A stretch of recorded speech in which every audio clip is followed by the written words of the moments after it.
حدیث شریف میں ہے کہ کچھ لوگ قرآن مجید پڑھتے ہیں، وہ ان کے اوپر لعنت کرتا ہے۔ کیوں لعنت کرتا ہے؟ ان کے اندر کتے ہیں، جس کے اندر کتا ہے وہ ناپاک ہے۔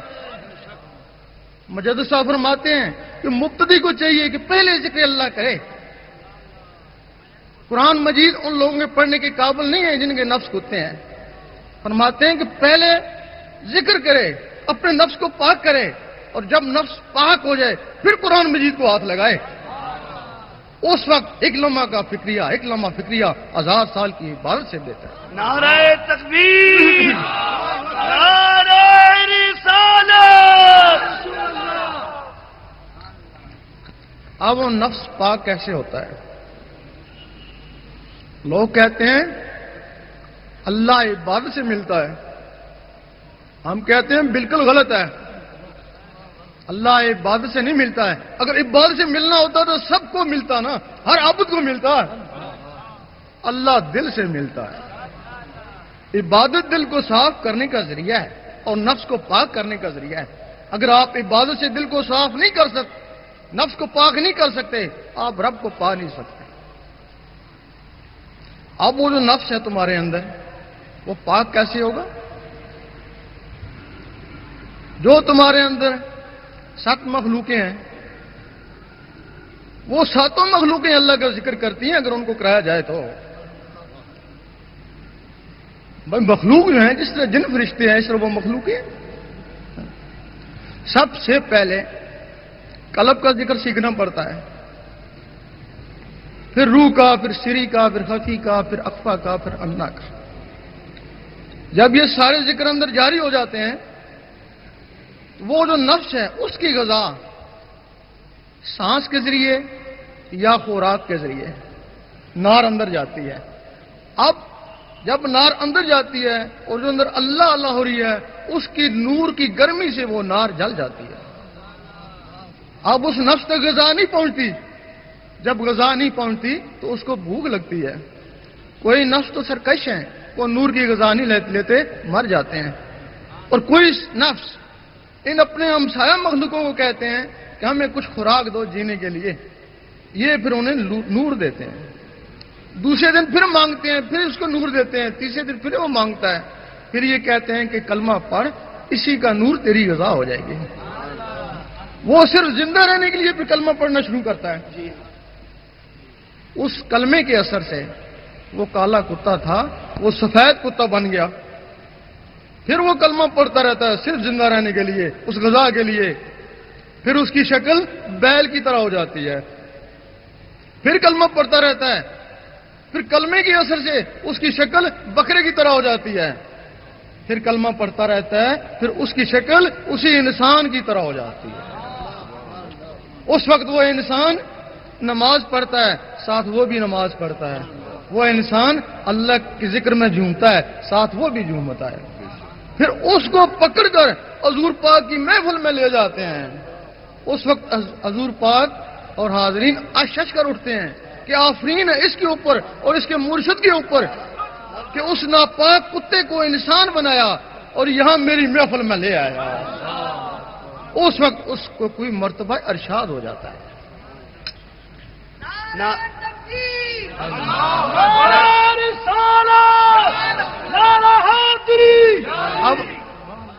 اب ادھر اس کے ذریعے ادھر رسائی ہوگی۔ عبادت تو یہ ہے نا۔ ادھر پہ قلب، جب قلب اللہ اللہ کرنا شروع کر دیتا ہے تو اللہ اللہ سے اس کی صفائی ہونا شروع ہو جاتی ہے۔ حدیث شریف میں ہے کہ ہر چیز کو صاف کرنے کے لیے کوئی نہ کوئی ہتھیار، دل کو صاف کرنے کے لیے ذکر اللہ۔ جب دل سے اللہ اللہ شروع ہوتی ہے تو اس دل کی صفائی ہونا شروع ہو جاتی ہے۔ پھر اللہ تعالیٰ کبھی کبھی اپنے بندوں کو دیکھتا ہے، پھر وہ داڑھیوں کو نہیں دیکھتا، شکلوں کو نہیں دیکھتا، وہ دلوں کو دیکھتا ہے۔ جب وہ چمکتا ہوا دل پایا تو اللہ تعالیٰ اس پہ مہربان ہو جاتا ہے۔ اب ادھر بھی رسائی ہوگی اور ادھر بھی رسائی ہوگی۔ اس کو علم باطن کہتے ہیں۔ حضور پاک کے زمانے میں علم ظاہر اور علم باطن اکٹھے چلتے تھے۔ علم ظاہر زبان والوں کے لیے اور علم باطن دل والوں کے لیے۔ آپ کے زمانے میں جن لوگوں نے صرف زبانی عبادت پہ کنات کری، انہی میں سے کوئی خارج ہوا اور کوئی منافق ہوا. اور آج بھی وہی لوگ زبانی والے 72 فرقوں میں تقسیم ہو گئے. اور جن لوگوں نے وہ دل والا علم بھی حاصل کیا وہ تو یہ صحابی یا رسول اللہ کہلائے اور ولیوں سے بھی اعلیٰ مقام حاصل کر کے چلے گئے. اب یہ علم کہاں سے ملتا تھا؟ یہ علم ہمارے عالم ربانی یہ وہ سکھاتے تھے. پہلے وہ شریعت سکھاتے ہیں، زبان والے علم کو شریعت بولتے ہیں اور اس دل والے علم کو طریقت بولتے ہیں. پہلے وہ شریعت سکھاتے ہیں، اس کے بعد پھر دل والا علم سکھاتے ہیں.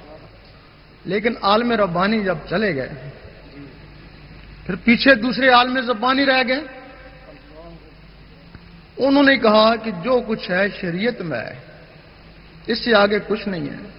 طریقت بھی شریعت میں، حقیقت بھی شریعت میں، معرفت بھی شریعت میں، فنا بھی شریعت میں، بقا بھی شریعت میں، لقا بھی شریعت میں.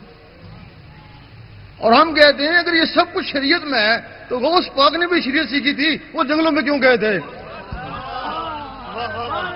بھائی خواجہ صاحب نے شریعت سیکھی تھی، وہ اصفہان کے پہاڑیوں میں کیوں رہے؟ اور بولی کلندر رحمۃ اللہ شریعت کا سبق دیتی تھے، اور سبق چھوڑ کے جنگلوں میں کیوں گئے؟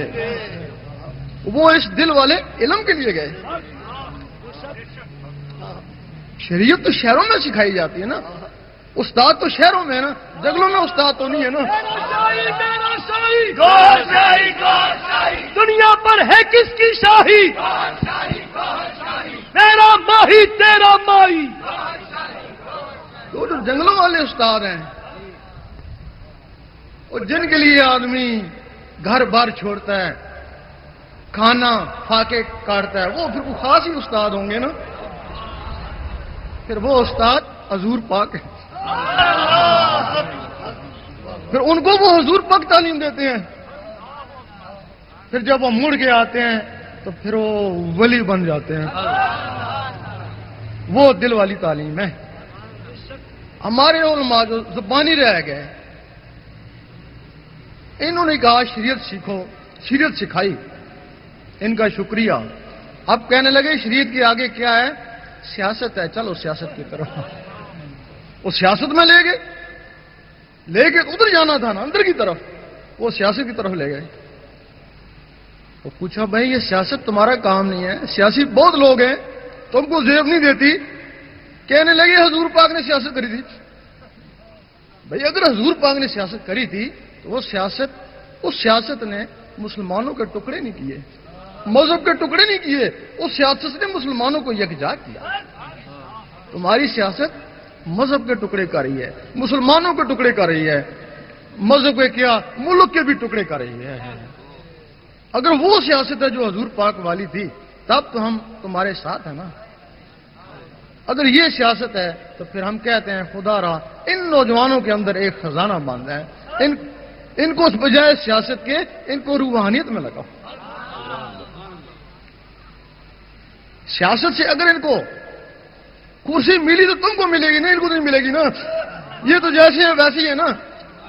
اگر یہ روحانیت میں چلے گئے تو کچھ نہ کچھ تو مل ہی جائے گا نا. بچہ سکول میں پڑھتا ہے، زیادہ نہیں الف بے تو جان ہی جانتا ہے نا. اگر یہ روحانیت میں چلے گئے زیادہ نہیں قلب تک پہنچ ہی جائیں گے نا. میرا شاہی